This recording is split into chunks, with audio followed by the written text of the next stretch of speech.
She bought a mansion to outrun her grief. But the house remembered what she forgot. Behind a locked nursery door slept a secret. And $80 million that would test her soul. If you found a fortune buried in sorrow, would you keep it or let the truth set you free? The auction hall smelled like old paper and regret. Margaret Hartley sat in the back row, her hands folded in her lap, watching the auctioneer gesture toward a projection screen showing photographs of a mansion that looked more like a monument to neglect than a home. Ashwood Estate. Built 1952, coastal Maine. 5 bedrooms, ocean views. Abandoned for 40 years, the images cycled through peeling paint, broken windows, vines strangling the chimneys. The kind of place people drove past and called haunted. The kind of place Margaret needed. Starting bid is $200,000, the auctioneer called. His voice echoed in the half-empty room. Silence. Margaret's chest tightened. She had $180,000, every penny from the life insurance payout after Thomas died. The money she was supposed to use for retirement, for travel, for all the things they'd planned and would never do. Instead, she was here, betting everything on a house that was falling apart. Just like her. 180, she said, her voice barely carrying. The auctioneer squinted at her. Ma'am, the minimum is... 180 is all I have. A pause. The room shifted uncomfortably. Then the auctioneer shrugged. Going once, twice. The gavel came down. Sold. Margaret signed the papers with numb fingers. The clerk handed her a set of keys that felt heavier than they should. And just like that, she owned a mansion she'd never seen in person. The drive north took 4 hours. Margaret followed the coastline, watching the ocean churn gray and restless beneath a sky the color of old bone. The trees grew thicker as she left the highway, their branches curving over the road like skeletal fingers. She hadn't told anyone she was leaving. Her sister had stopped calling after the funeral, tired of Margaret's silence. Her friends had drifted away, uncomfortable with grief that lasted longer than courtesy allowed. Thomas had been gone for 9 months, and Margaret had spent every one of them suffocating in the house they'd shared, surrounded by his clothes, his books, his coffee mug still sitting on the counter because she couldn't bring herself to put it away. She needed to leave. Needed to be somewhere Thomas had never been, where his absence didn't scream from every corner. The GPS lost signal 20 minutes before she reached the estate. Margaret followed handwritten directions on the back of the auction receipt, turning onto a narrow dirt road that wound through dense pine forest. And then the trees opened up. The mansion rose from the landscape like something out of a Gothic novel. 3 stories of weathered stone and rotting wood, perched on a cliff overlooking the Atlantic. The paint had peeled away in long strips, revealing raw timber beneath. Windows gaped dark and empty. Ivy covered the east wing so completely it looked like the house was being slowly devoured. But it was still standing. Margaret parked in the circular driveway, overgrown with weeds, and stepped out into the salt-heavy air. The silence was absolute. No birds, no wind, just the distant crash of waves against rock. She walked to the front door, her shoes crunching on gravel. The porch groaned under her weight. The door itself was massive oak, carved with symbols she didn't recognize, the brass handle tarnished green. The key slid in smoothly. The lock turned with a sound like something waking up. Inside, the air was cold and stale. Dust motes hung suspended in the shafts of light, falling through broken windows. The entrance hall stretched deep into the house, lined with doors that stood half open, like mouths caught mid-sentence. Margaret set down her suitcase and walked forward slowly. The floor was marble, cracked but intact. A chandelier hung crooked from the ceiling, crystals dulled by decades of neglect. To her left, a grand staircase curved upward into shadow. She ran her hand along the banister. The wood was solid beneath the grime. "Okay," she whispered. To herself, to Thomas, to the house. "We can do this." Her voice disappeared into the silence.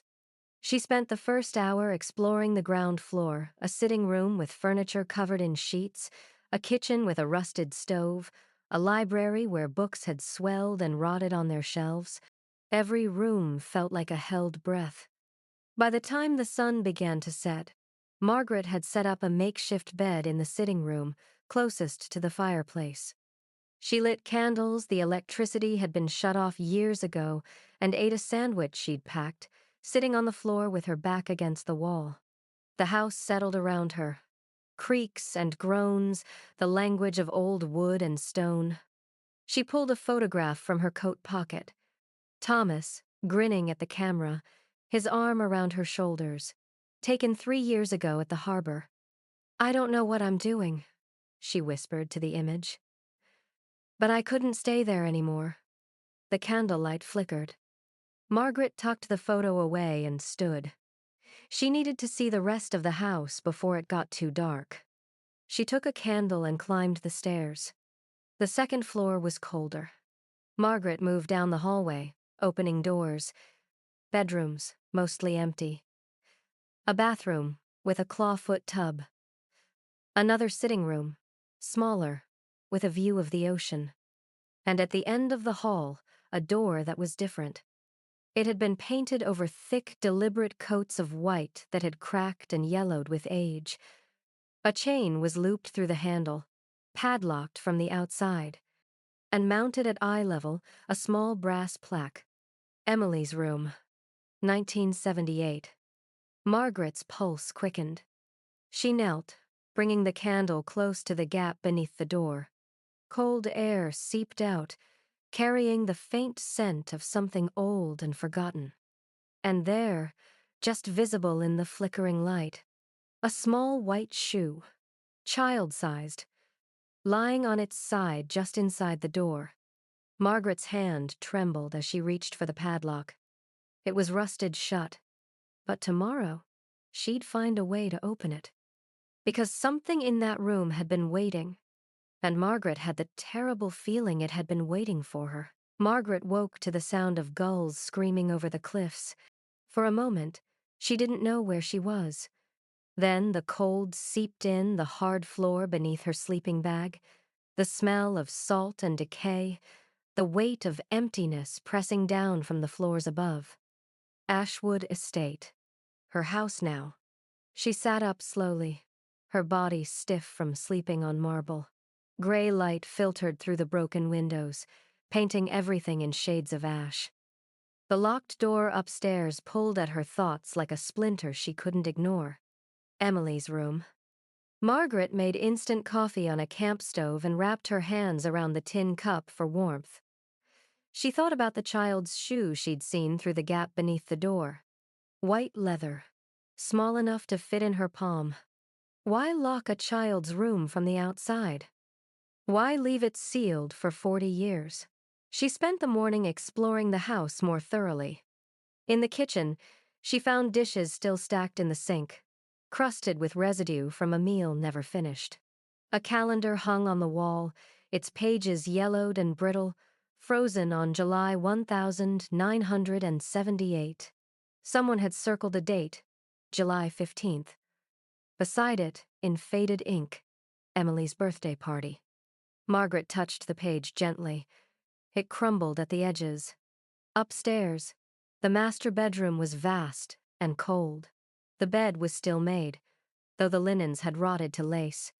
A wardrobe stood open, revealing dresses from another era, silks and wools, carefully hung, as if the owner had simply stepped away and planned to return. But she never had. Margaret moved through the room, opening drawers, searching for something, anything that might explain why this family had abandoned their home so completely. In the vanity, beneath a layer of dust and broken cosmetics, she found a jewelry box. Rosewood, delicate, the kind meant for treasures. She opened it carefully. Inside, tangled in a nest of tarnished chains, was a single brass key. Margaret's breath caught. She held it up to the light. It was small, old, the kind that might fit a padlock, the kind that might open Emily's door. She drove into town that afternoon, following a 2-lane road that wound through pine forest before opening onto a main street lined with weathered storefronts. The library was a small brick building tucked between a hardware store and a cafe. Inside, it smelled like old paper and lemon polish. An elderly woman sat behind the circulation desk, knitting something long and blue. She looked up as Margaret entered, her eyes sharp behind wire-rimmed glasses. "You're the one who bought Ashwood Estate," the woman said. Not a question. Margaret hesitated. "How did you—" "Small town. Word travels." The woman set down her knitting. "I'm Dorothy Winslow. I've been the librarian here for 43 years. If you're looking for the history of that house, I can help." Margaret stepped closer. "I'd appreciate that." Dorothy disappeared into the stacks and returned with a file box, old and dented. She set it on the table between them and opened it carefully. Inside were newspaper clippings, photographs, and handwritten notes. "Victor Ashwood," Dorothy said, pulling out a black and white photograph. "Shipping magnate, built the estate in 1952. Married Catherine Marsh the same year. They had one daughter, Emily." She slid another photo across the table. A little girl with dark curls and a bright smile, standing beside a reflecting pool. Margaret's chest tightened. "What happened to her?" Dorothy's expression softened. "Drowned. July 16th, 1978. Day after her 7th birthday.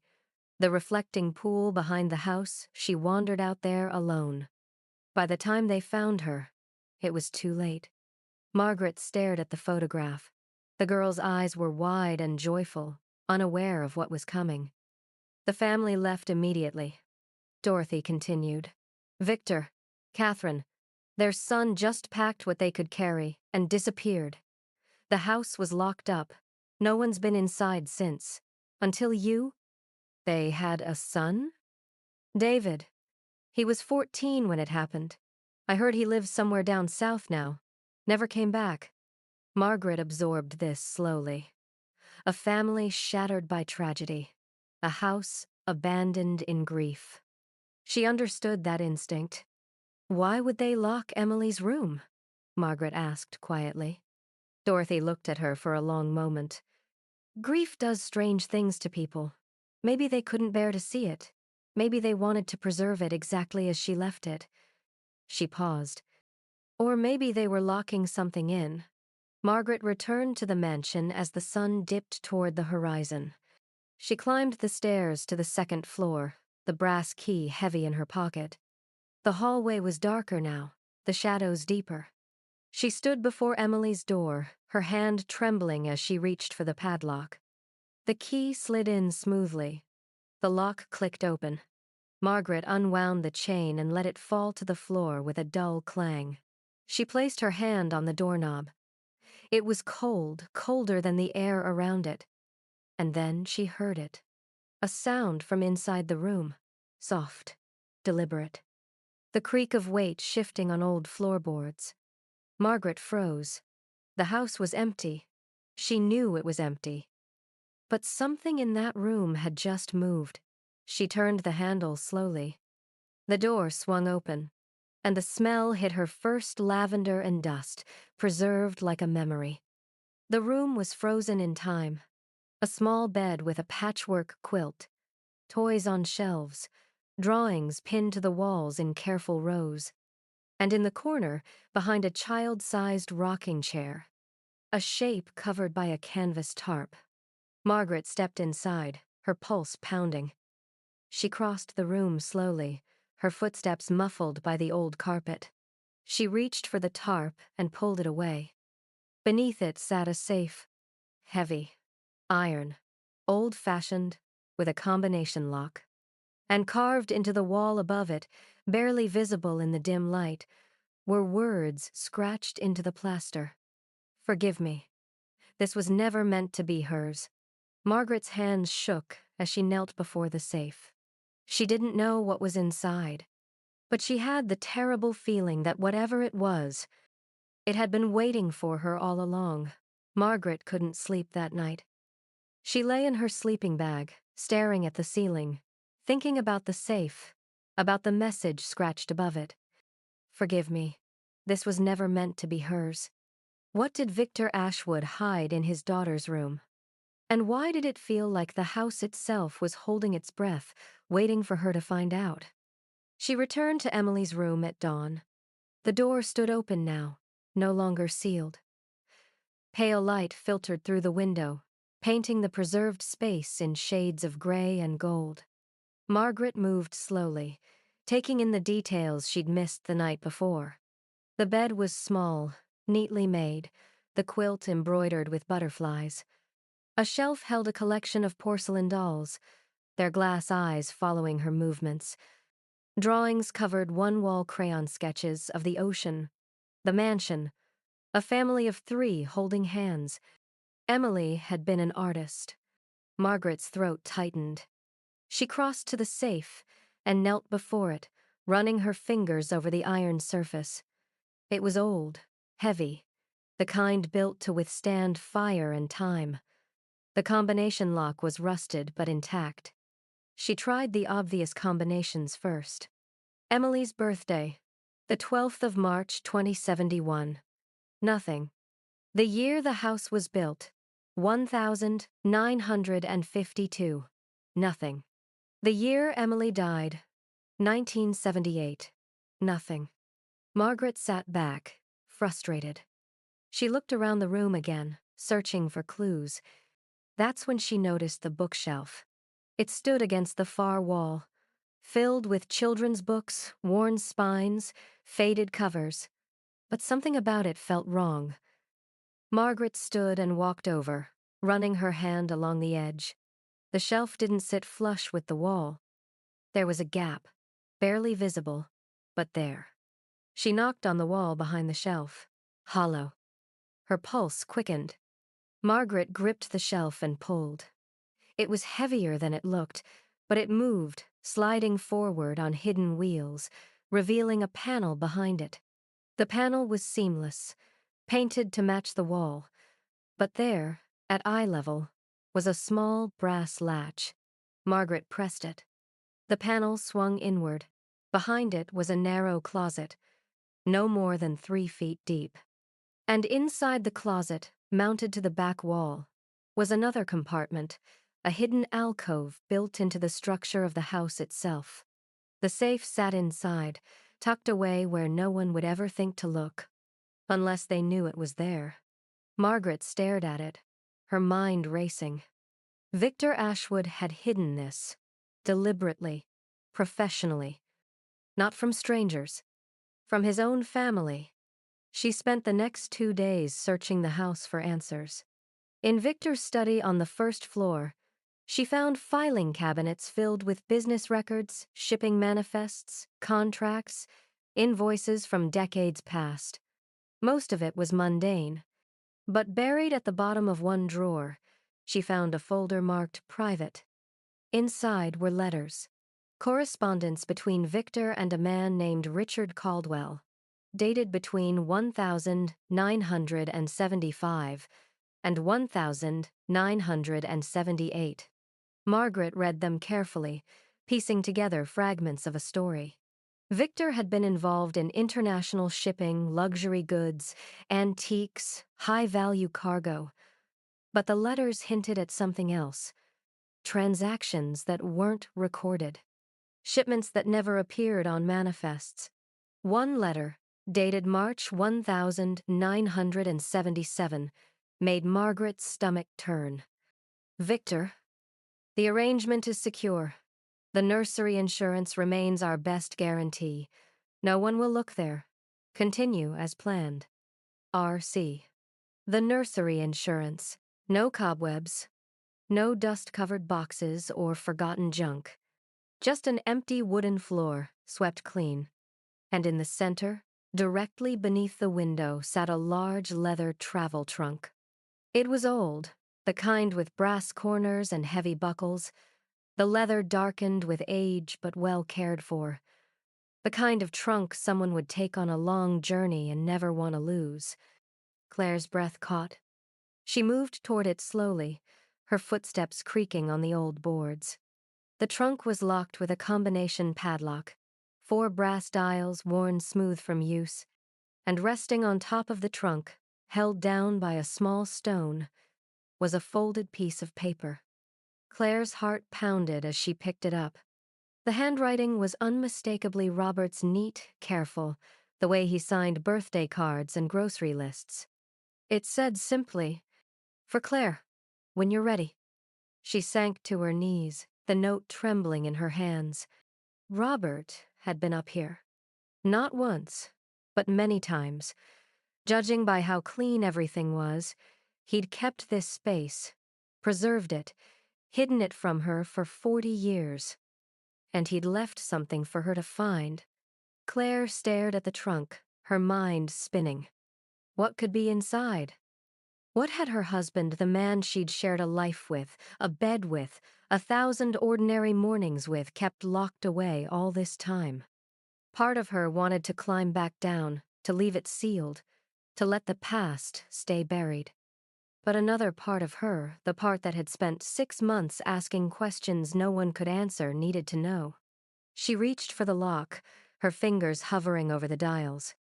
The combination. What would Robert have chosen? Margaret sat on the floor of Emily's room, the journal open in her lap, reading by the pale light filtering through the window. Catherine's handwriting grew more frantic with each entry. The 22nd of April 1977. Victor is lying to me. I know he is. The shipping contracts don't match the manifests. There are transactions he won't explain. When I asked about the gold, he told me it was collateral. Insurance against risk. But whose risk? And why hide it in our daughter's room? The 8th of May, 1977. I followed him to the docks tonight. He met with men I didn't recognize. They spoke in low voices, handed him envelopes. Victor looked afraid. I've never seen him afraid before. The 19th of December, 1977. He's stealing from them. His partners, his clients, everyone who trusted him. The gold isn't insurance. It's what he's taken. And now he's hiding it here, where no one would ever think to look. In Emily's room, in our daughter's room. Margaret's hands trembled. She turned to the final pages. The 15th of July, 1978. Emily turned 7 today. We had a party by the pool. She was so happy. I watched her laugh, and all I could think was, how long until your father destroys us all? The 16th of July, 1978. Emily is gone. I can't write the words without breaking. Victor says it's not his fault. Says the gold had nothing to do with it. But I know better. I know that everything we've touched since he brought it into this house has turned to poison. He wants to leave. Run. Take the gold and disappear. But I told him the gold stays here, buried with everything else we lost. Let it rot in this room. Let anyone who finds it carry the weight we carried. Margaret closed the journal, her vision blurred with tears. Catherine had cursed this fortune, and Margaret had opened it anyway. She stood slowly, her legs unsteady, and looked back at the safe. The gold bars gleamed faintly in the shadows, rows of them, stacked with precision, each one stamped with markings she didn't fully understand. Margaret reached in and pulled one bar free. It was cold, heavy, real. She turned it over in her hands, studying the engravings, serial numbers, purity marks, and something else, a small stamp she hadn't noticed before. Caldwell Maritime, 1976. Her breath caught. Caldwell.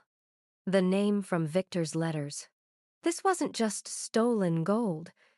It was stolen from a specific person.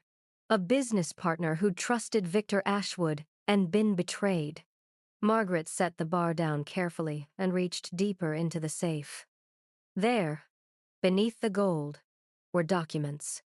Shipping manifests, contracts, and a ledger, its pages yellowed and brittle, filled with handwritten entries detailing transactions that had never been reported. Margaret flipped through the pages, her heart pounding. And then she saw it. A contract dated August 1977. At the bottom, 2 signatures. Victor Ashwood and Thomas Hartley. Margaret's world tilted. She stared at the name, her husband's name, written in ink that had faded but was still unmistakably his. No, she whispered. It couldn't be. Thomas had been an accountant. A quiet, honest man who'd spent his life doing taxes and helping small businesses balance their books. He'd never mentioned Victor Ashwood, never mentioned shipping, never mentioned gold. But his name was here, on a document tied to theft and fraud and a child's death. Margaret's hands shook so badly she nearly dropped the ledger. She flipped forward, searching for more, and found another entry, dated June 1978, 1 month before Emily died. Final audit complete. Discrepancies noted and sealed. T.H. Thomas had known. He'd audited Victor's books, found the theft, and then... What? Had he been complicit? Had he helped Victor hide it? Or had he tried to stop it? Margaret sank to the floor, the ledger clutched against her chest. All these months, she'd been running from Thomas's absence, from the grief that swallowed her whole. But now she was running toward something worse. The possibility that the man she'd loved, the man she'd mourned, had been part of something terrible. Her phone buzzed. Margaret jumped, her heart racing. She pulled the phone from her pocket with shaking hands. Unknown number. She hesitated, then answered. Hello? Margaret Hartley? The voice was male, older, cold. Yes. Who is this? My name is David Ashwood. Margaret's stomach dropped. I heard someone bought the estate, he continued. Heard you've been restoring it. How did you... Small town. Word travels. His tone was sharp. I'm calling because I need to know. Have you found anything unusual in the house? Margaret's pulse hammered. She looked at the safe, at the gold bars gleaming in the dim light. What do you mean? A pause. Then, my father hid something in that house. Something dangerous. If you found it, you need to know it doesn't belong to you. I don't understand. The gold, David said flatly. He hid gold, stolen gold, and people have died trying to keep it secret. Margaret's throat tightened. Died? My sister, my mother. Eventually grief killed her. And your husband. The words hit like a blow. What? Thomas Hartley. He was the one who discovered what my father was doing. He was going to report it, and then he died. Sudden car accident, they said. David's voice hardened, but I never believed it. Margaret's vision blurred. You're saying... I'm saying that gold is cursed. It's taken everyone who touched it, and if you found it, you're next. The line went dead. Margaret sat frozen, the phone still pressed to her ear. Thomas. He hadn't been complicit. He'd been trying to stop it, and it had killed him. She looked back at the safe, at the fortune that had been hidden for 40 years. The gold gleamed in the shadows. Beautiful, deadly, and hers. Margaret didn't sleep. She sat at the kitchen table through the night, the gold bar in front of her, Thomas's photograph beside it. The metal gleamed under the weak light of her lantern. Cold, heavy, beautiful. $80 million. Enough to restore the mansion, pay off every debt, live comfortably for the rest of her life. All she had to do was keep it.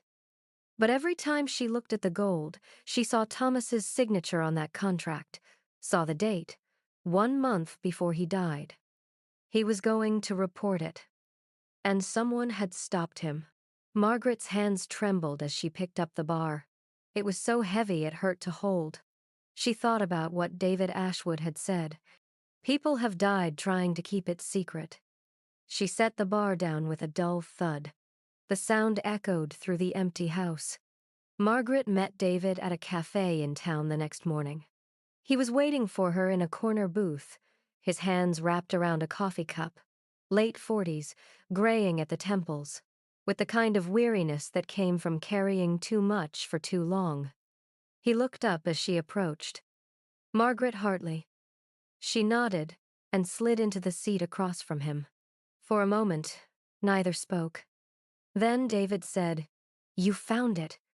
"Yes, and you know what it is. Stolen gold, hidden by your grandfather." David's jaw tightened. "My grandfather was a thief and a coward. He destroyed my family, and when my sister died, he just ran, left everything behind. The gold, the guilt, all of it." Margaret studied him. "Your mother, Catherine, she wrote about it, in her journal." David's expression softened slightly. "She kept a journal?" "She left it in the safe, with the gold." He closed his eyes briefly. What did it say? That she blamed the gold for Emily's death.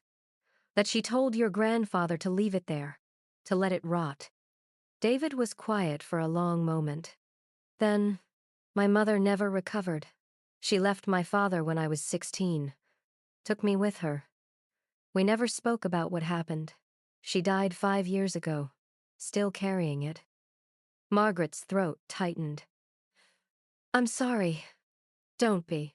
David looked at her directly. "I didn't ask you here for sympathy. I asked because I need your help." "With what?" "Returning the gold. To whoever it belongs to.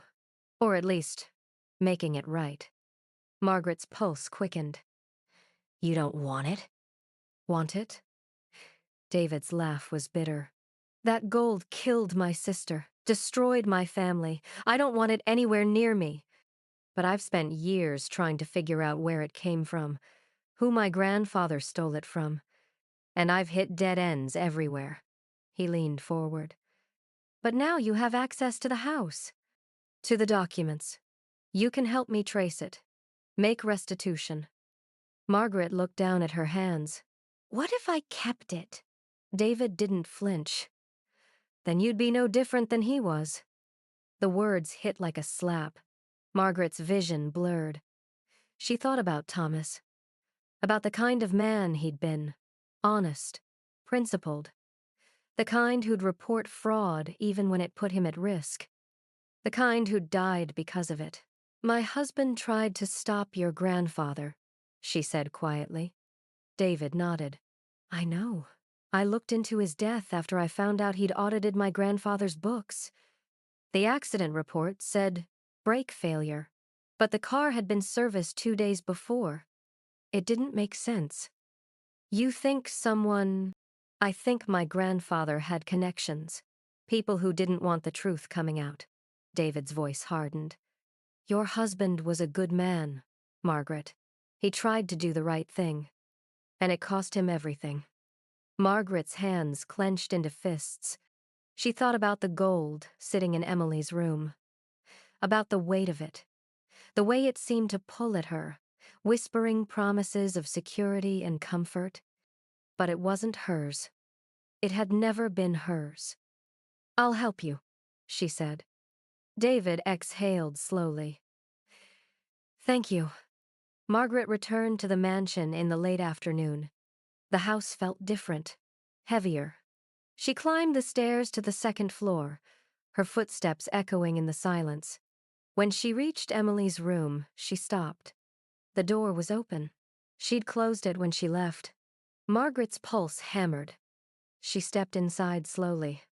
The safe was open. Gold bars were missing. She could see the gaps where they'd been stacked. 3, maybe 4. And on the floor, leading from the safe to the hallway, were muddy footprints. Boot prints. Large. Recent. Someone had been here. Margaret's breath came fast and shallow. She spun, scanning the room. That's when she saw the note. It was lying on Emily's bed, written on a torn piece of paper in blocky handwriting. "You should have taken the deal when you had the chance. R." Margaret's hands shook as she picked it up. R. Richard Caldwell. The man Victor had stolen from. He was still alive. And he knew she had the gold. Margaret heard a sound downstairs, a door closing softly. Her heart stopped. Someone was in the house. Margaret stood frozen in Emily's room, the note crumpled in her hand. The sound downstairs came again, footsteps, slow and deliberate, moving through the first floor. Someone was searching. Margaret's heart hammered. She looked at the open safe, at the gold still stacked inside, and made a decision. She couldn't stay here. She grabbed her phone and moved silently to the hallway, pressing herself against the wall. The footsteps stopped. Then a voice, muffled but clear. "Check upstairs." Margaret didn't wait. She ran. Down the hall, into the master bedroom, locking the door behind her. Her hands shook as she dialed 911. "Police. What's your emergency?" "Someone's in my house. Ashwood Estate. Off Route 7. Please." "Ma'am, are you in immediate danger?" "Yes. They're inside. They broke in."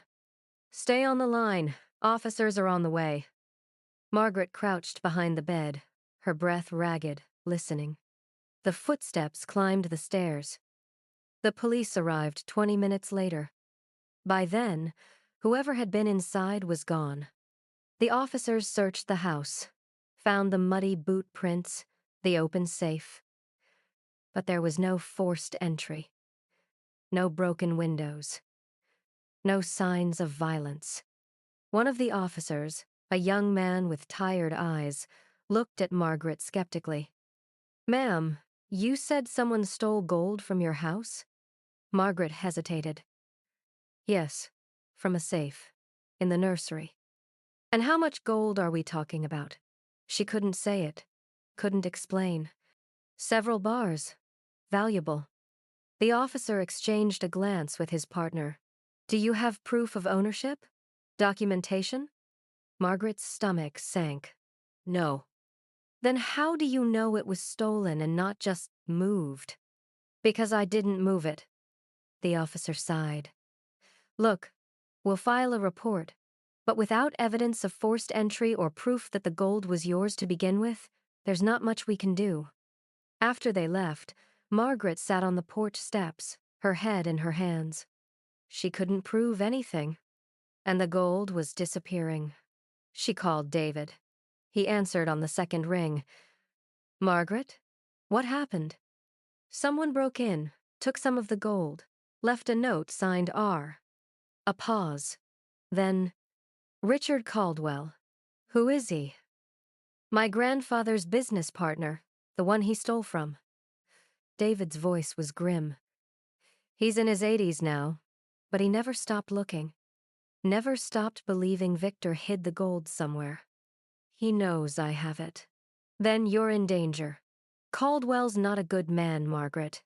He's spent 40 years obsessing over this. He won't stop until he has it all."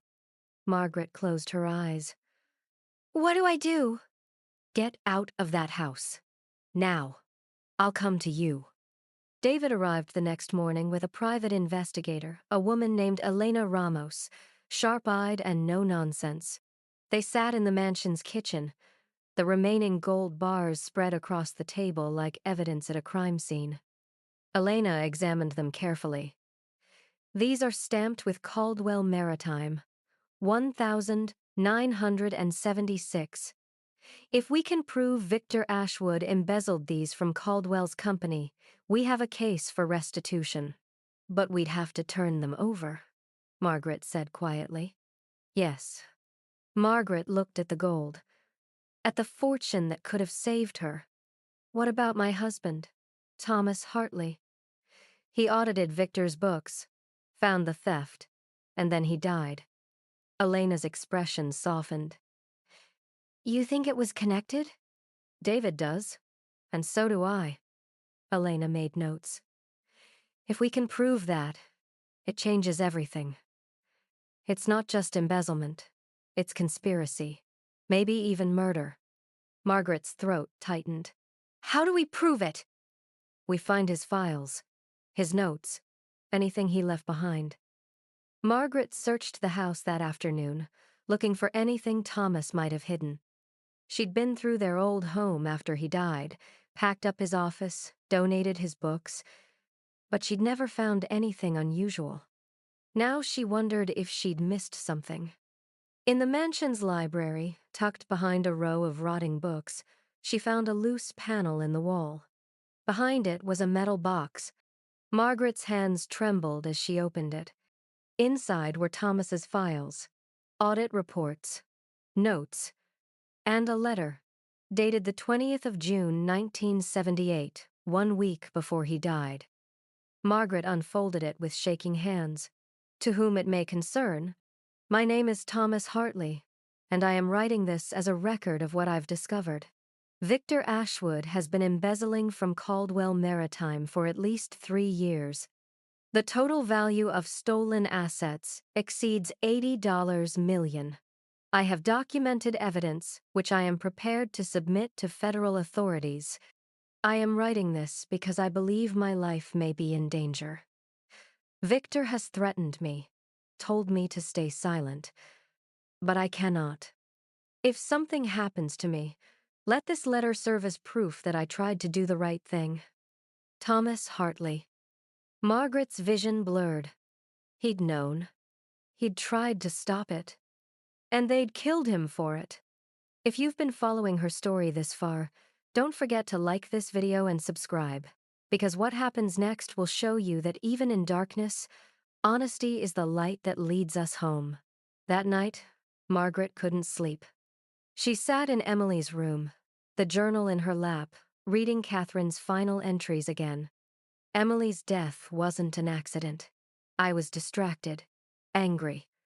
I confronted Victor that morning, screamed at him about the gold, and while we fought, Emily wandered outside, alone. By the time I realized she was gone, it was too late. I killed her, not the gold. Me. But I let Victor believe it was the gold. Let him carry that guilt, because I couldn't carry it alone. Margaret closed the journal, tears streaming down her face.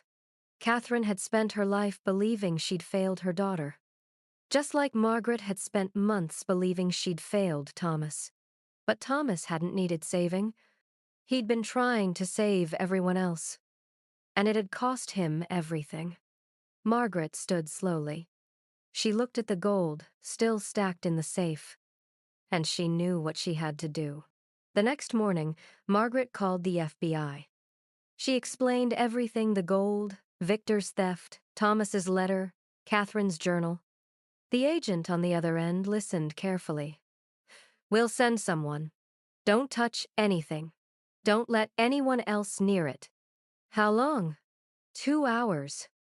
Margaret hung up and exhaled slowly. It was done. She was giving it all up. But before the agents could arrive, a car pulled into the driveway. Black. Expensive. Margaret's stomach dropped. 3 men stepped out. One of them was old, stooped, leaning on a cane. Richard Caldwell. He walked to the front door and knocked. Margaret didn't answer. Mrs. Hartley, Caldwell called. His voice was rough, strained. I know you're in there, and I know you have my gold. Margaret stood behind the door, her hand gripping a crowbar she'd found in the garage. I'm not giving it to you, she said. Then you're a fool. Caldwell's voice hardened. That gold belonged to me. Victor stole it, and I've waited 40 years to get it back. It's evidence now. The FBI is on their way. A pause. Then Caldwell laughed a bitter, hollow sound. You think the FBI will help you? You think anyone cares about justice after all this time? Margaret opened the door. She stood in the threshold, the crowbar at her side, and looked Caldwell in the eyes. This house has already taken too much, she said quietly. You're not taking anything else. Caldwell stared at her. Then he smiled. We'll see about that. Caldwell took a step forward. Margaret didn't move. Behind her, somewhere in the house, she heard sirens. Caldwell heard them too. His expression hardened. You called them? Yes. You stupid woman. You have no idea what you've done. Margaret's grip tightened on the crowbar. I know exactly what I've done. The sirens grew louder, closer. 2 FBI vehicles pulled into the driveway, followed by local police. Agents stepped out, hands on their holsters, eyes locked on Caldwell and his men. Richard Caldwell? One agent called. Caldwell turned slowly, his jaw clenched. I'm Special Agent Morris. We'd like to ask you some questions about trespassing and attempted theft. Caldwell's hands curled into fists. That gold is mine. Victor Ashwood stole it from me 40 years ago. Then you can explain that to us. Downtown. Agent Morris gestured to the other agents. Secure the scene. Caldwell looked back at Margaret one last time. His eyes were cold, bitter. You're a fool, he said quietly. That gold could have changed your life. Margaret met his gaze. It already has. They took him away. The FBI worked through the afternoon, cataloging the gold, photographing the safe, documenting everything Margaret showed them, Catherine's journal, Thomas's letter, Victor's ledgers. Agent Morris sat with Margaret in the kitchen, taking her statement. Your husband was trying to expose this, he said, reading Thomas's letter again. He knew what Victor Ashwood was doing. Yes. And you believe his death wasn't accidental? Margaret nodded. His brakes failed 2 days after being serviced. I didn't question it then. I should have. Morris made notes. We'll reopen the case. If there's evidence of foul play, we'll find it. Margaret's throat tightened. Thank you. Morris looked at her carefully. Mrs. Hartley, you understand that by turning this over, you're forfeiting any claim to the gold. I understand. No finder's fee, no reward. It'll be liquidated and returned to the victims of Ashwood's fraud. Whatever's left will go to the government. That's what should happen. Morris studied her for a moment. Then he nodded. Not many people would make that choice. My husband did. Yes, Morris said quietly. He did.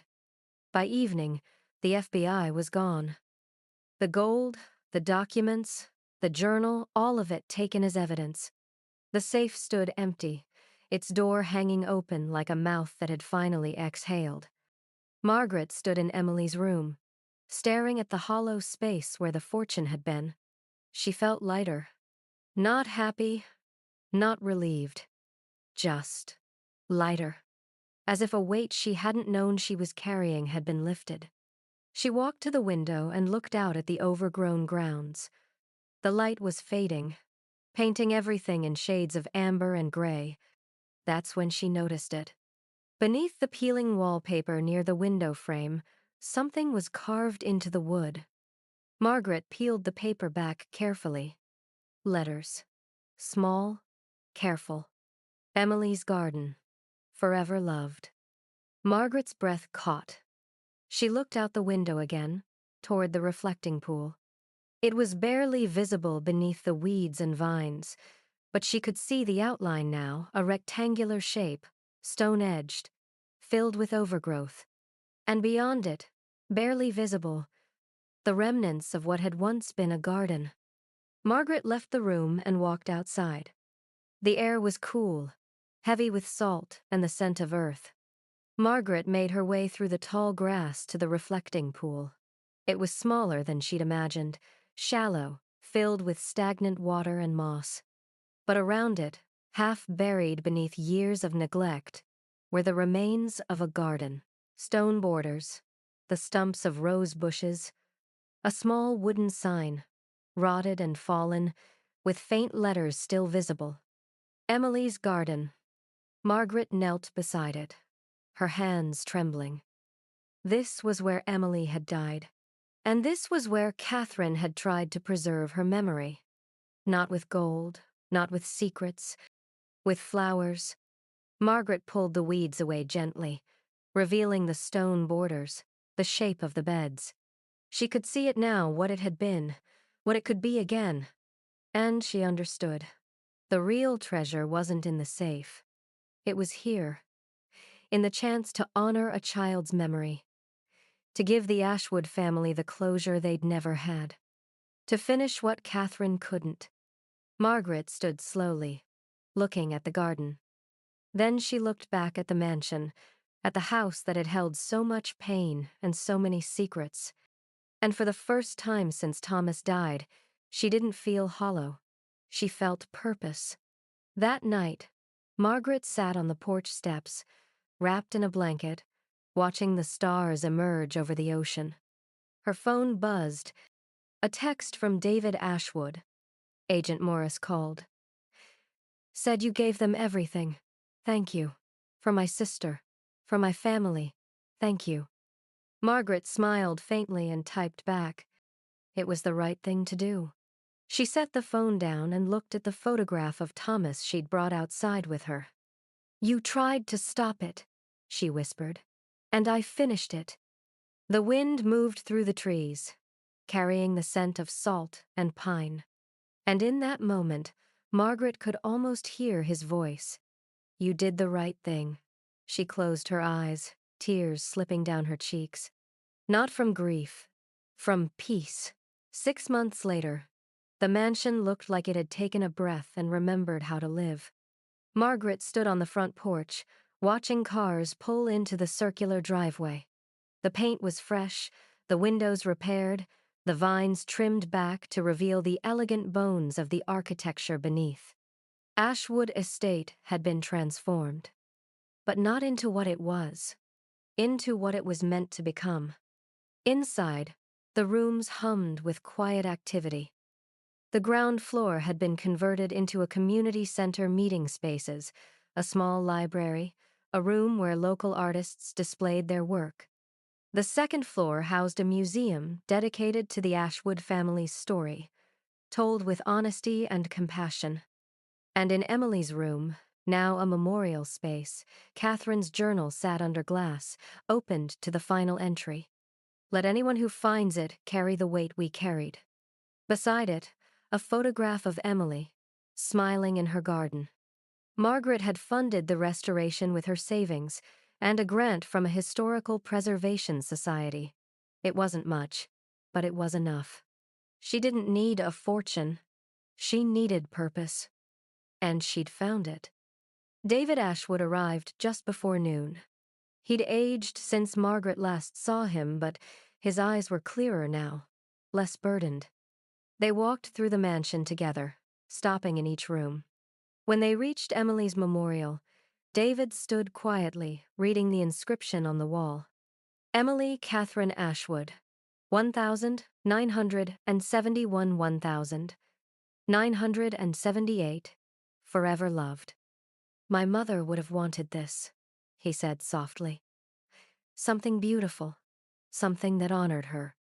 Margaret nodded. I hope it helps. David turned to her. You gave my family's story a dignified ending. You could have kept the gold. No one would have blamed you. But you didn't. He paused. Thank you. Margaret's throat tightened. Your sister deserved to be remembered, not buried. They stood there in silence, two people connected by grief and the choice to heal it. Outside, the garden was blooming. Margaret had spent months restoring it, clearing the weeds, replanting the beds, repairing the stone borders around the reflecting pool. The pool itself was filled now, clear and still, reflecting the sky. And around it, roses bloomed. White and pink and yellow, just like the photographs from 1978. Children played on the lawn, their laughter carrying on the breeze. Margaret sat on a bench at the garden's edge, watching them. She thought about Catherine, who had created this garden as a memorial and then abandoned it in her grief. She thought about Thomas, who had tried to do the right thing and paid for it with his life. And she thought about herself, the woman who had bought a crumbling mansion because she couldn't bear to stay in a house haunted by absence. She'd been running from grief, but in the end, she'd run straight into healing. Agent Morris had called 2 weeks ago. The FBI had confirmed it. Thomas's death hadn't been an accident. Brake lines had been tampered with. The investigation pointed to an associate of Victor Ashwood's, a man who died in 1995, taking the truth with him. But the evidence was enough. Thomas's name had been cleared, his integrity restored. And Margaret had been able to visit his grave and finally say the words she'd needed to say. "You were right, and I'm sorry I didn't see it sooner." As the sun dipped toward the horizon, Margaret walked to the terrace overlooking the ocean. The light painted everything gold, the water, the cliffs, the garden below. She pulled Thomas's photograph from her pocket and looked at it one last time. His smile, his kind eyes. "Thank you," she whispered, "for leading me here." She didn't know if she was thanking Thomas, or Catherine, or Emily, or the house itself. Maybe it didn't matter. Some journeys didn't have clear beginnings or endings. They just found new ways to carry you forward. Margaret tucked the photograph back into her pocket and looked out at the garden. The children were still playing, their laughter bright against the fading light. And for the first time since Thomas died, Margaret didn't feel the weight of grief pressing against her chest. She felt light. She felt whole. She felt home. The mansion stood behind her, no longer haunted by secrets, but alive with memory and meaning. And as the last light faded over the ocean, Margaret smiled. She hadn't found fortune in that safe. She'd found something far more valuable. She'd found herself. $80 million sat in that safe for 40 years, waiting to be claimed. But the real treasure was never the gold. It was the choice between who we are and who we could become. Margaret walked away with empty hands and a full heart, proving that the richest inheritance is integrity, and the only fortune worth keeping is the one you give away.